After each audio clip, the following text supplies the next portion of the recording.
Tant qu'on n'est pas encore malade, tant qu'on n'a pas encore vu les symptômes de la maladie, on ne va pas à l'hôpital. Alors que certaines maladies, lorsqu'on va les découvrir, ce serait trop tard.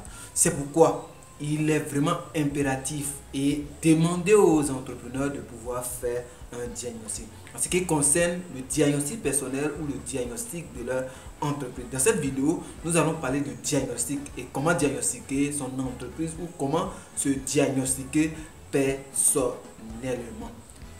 Générique. Salut à toi, jeune entrepreneur, j'espère que tu vas bien. Ici, nous parlons d'entrepreneuriat, mindset, business, développement personnel. Et donc, si ça t'intéresse, abonne-toi, active la cloche de notification pour ne plus rater des vidéos comme celle-ci qui vont te permettre de pouvoir bâtir ton entreprise. Comme j'aime bien le dire, il faut que nous démystifions l'entrepreneuriat. Donc, ici, on parle de l'entrepreneuriat simplifié afin de permettre au maximum de personnes de se lancer en entrepreneuriat. Aujourd'hui, nous avons décidé de pouvoir diagnostiquer ta vie, ou du moins de pouvoir diagnostiquer tes entreprises, diagnostiquer ta personne. Comment on fait pour pouvoir réussir? Si vous ne diagnostiquez pas votre vie ou votre entreprise, c'est sûr que votre entreprise ne va pas aller loin. Souvent, l'erreur que nous commettons, c'est que nous attendons le drame. Nous attendons que cela arrive d'abord avant de passer à l'action, avant de pouvoir trouver des solutions. Et cela d'entre nous. Qu'est-ce que nous faisons? Nous attendons que le mal soit vu. Lorsque je tombe malade, c'est là que je vais à l'hôpital. Alors que des hommes savants, les hommes qui veulent aller loin, ils analysent quotidiennement leur santé. Ils analysent quotidiennement leurs entreprises. Est-ce que tu le fais? C'est pourquoi je t'invite à suivre cette vidéo jusqu'à la fin afin de voir comment toi, tu peux analyser ton entreprise ou tu peux t'analyser. Alors au tableau. Donc, comme je le disais, aujourd'hui, nous allons parler de diagnostic. Il faut bien comprendre, le diagnostic est très important pour un entrepreneur. Si vous voulez que votre entreprise aille de l'avant, il faut tous les jours faire un diagnostic. C'est vrai que peut-être que le temps que tu mets pour faire un diagnostic journalier sera différent du temps que tu mets pour pouvoir faire un diagnostic annuel.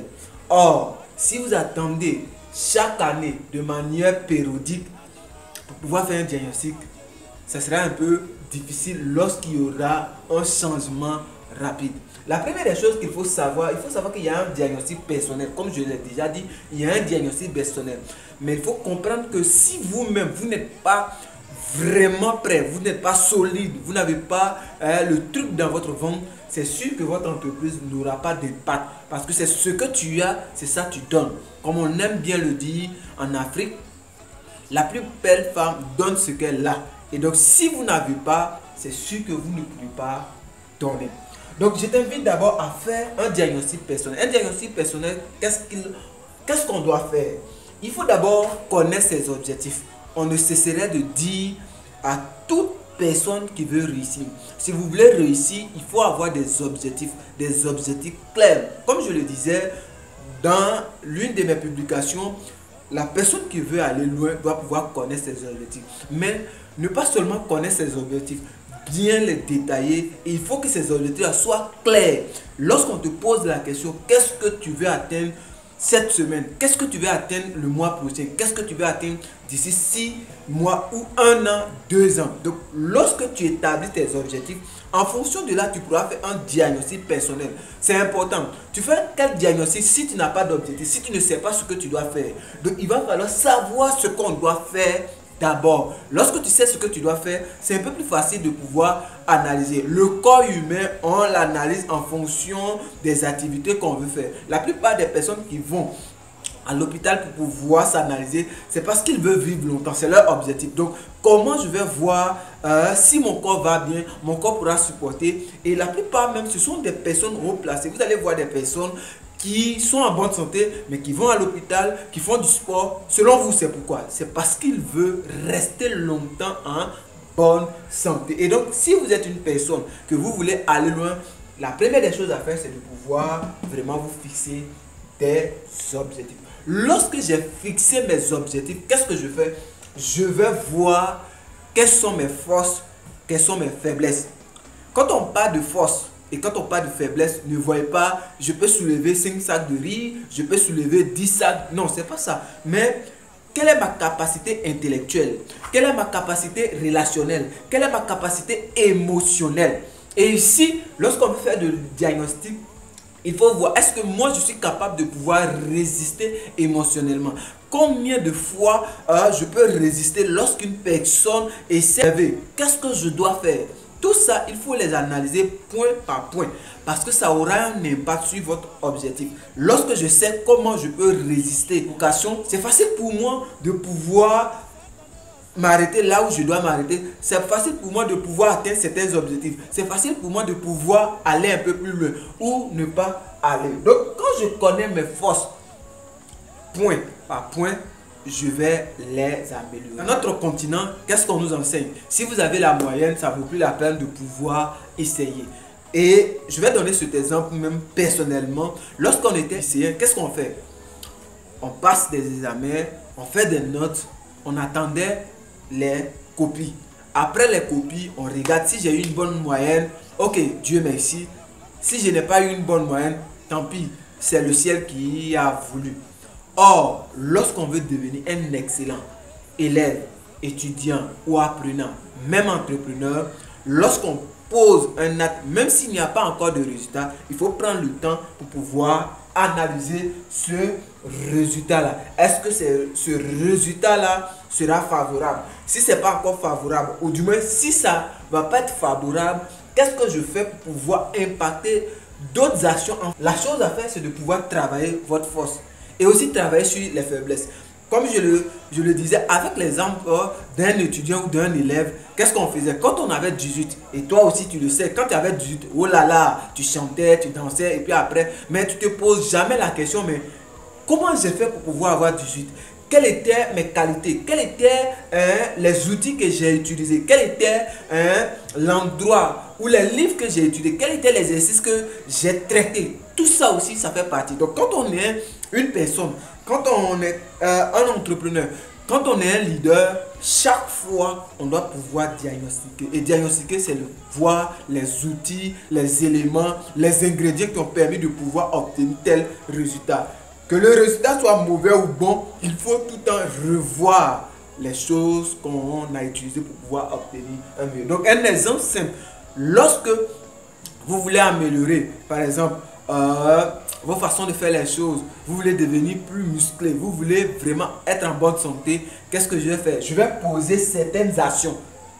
Oui, je vais poser certaines actions. Et ces actions-là, je vais les analyser jour par jour. Même si je n'ai pas encore de résultats conséquents, qu'est-ce que je fais? Je regarde, est-ce que ces actions-là sont bonnes? Est-ce qu'elles vont me permettre de pouvoir atteindre mes objectifs? Et quelles sont ces conséquences-là? Lorsqu'on fait un diagnostic, vous allez voir que quand je pose une action, forcément il y aura une conséquence. Une conséquence, elle peut être positive comme négative.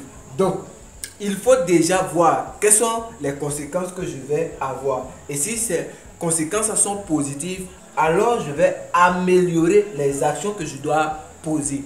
Et si les conséquences sont négatives, je vais changer vraiment les actions que je dois poser. Donc, tout part d'objectifs, force, analyse et éléments, les actions que je mets en pratique pour pouvoir atteindre certaines conséquences positives comme négatives. Le diagnostic personnel est valable aussi pour l'entreprise. Il faut savoir que l'entreprise, c'est un groupe de personnes qui se réunissent pour réfléchir à une stratégie, à une méthode, à un produit, à un service. Donc, les diagnostics personnels qu'on a peuvent s'implémenter dans une entreprise. Donc, c'est vrai que c'est pas trop, puisque gérer un personnel, c'est un peu plus difficile qu'une personne. Donc, c'est un peu plus... Mais ici, l'entreprise, le diagnostic, il va avoir un objectif général. Sachez qu'une entreprise a deux objectifs. Il y a les objectifs à long terme et les objectifs à court terme. Donc, à vous de voir. Quand je dis objectif entreprise, je vais parler des objectifs à long terme comme les objectifs à court terme. Deuxième chose qu'il faut savoir en termes de diagnostic, il va falloir connaître votre stratégie et action. Parce que pour faire un diagnostic, il faut voir les actions que je pose ou les stratégies que je mets en place quand vous êtes une entreprise. Quelles sont les stratégies que je mets en place, actions que je mets en place pour pouvoir vraiment accompagner? Comme je le disais, lorsqu'on met les actions et les stratégies, on va essayer de voir qu'est-ce qu'on peut changer ou améliorer. C'est là beaucoup d'entre eux s'arrêtent. Lorsqu'ils posent une meilleure action, ils n'essaient pas de voir comment je peux améliorer ou comment je peux perfectionner ce que je viens de faire. C'est important. Lorsque vous êtes une entreprise, il ne faut pas seulement miser sur nos forces, il ne faut pas seulement miser sur nos faiblesses, mais il faut que vous arriviez des deux côtés, que ce soit la force, que ce soit la faiblesse, améliorer ça pour pouvoir donner un bon rendement. Donc, si vous êtes une entreprise, il faut faire très attention en ce qui concerne la stratégie et l'action. Il faut faire une différence entre le bilan et le diagnostic. Parce que beaucoup de personnes en fin d'année, bon, ça n'a pas marché, ils pensent qu'ils sont en train de... Non, le diagnostic, c'est à pour but de pouvoir regarder, est-ce qu'il y a un mal qui est là, est-ce qu'il y a un problème. Parce que quand je vais diagnostiquer mon corps, c'est pour voir, est-ce que j'ai un mal caché, est-ce que j'ai un problème. Oui, parce qu'il y a des maladies qui sont dans nos corps, tant qu'on ne va pas à l'hôpital, on ne peut pas savoir qu'on est malade. Jusqu'au jour où on se rend compte que la maladie a pris de l'ampleur. C'est aussi pareil pour l'entreprise. Il y a des choses qu'on fait toutes petites, on se dit que ça n'a pas d'impact. Mais le jour où on va se rendre compte, l'entreprise est déjà en faillite. C'est pourquoi il faut faire un diagnostic. N'attendez pas qu'il y ait des problèmes. N'attendez pas qu'il y ait des choses qui indiquent que l'entreprise va être en faillite. Non. Même si l'entreprise est en bonne santé, il faut faire un diagnostic. Et c'est pourquoi je demande toujours aux entrepreneurs de faire cela, parce que ça va les aider à pouvoir changer, à bien structurer, à donner le meilleur d'eux-mêmes. C'était M. Nda, à très bientôt pour une prochaine vidéo. Abonne-toi, active la cloche de notification pour ne plus rater vraiment des formations comme ce que je viens de faire.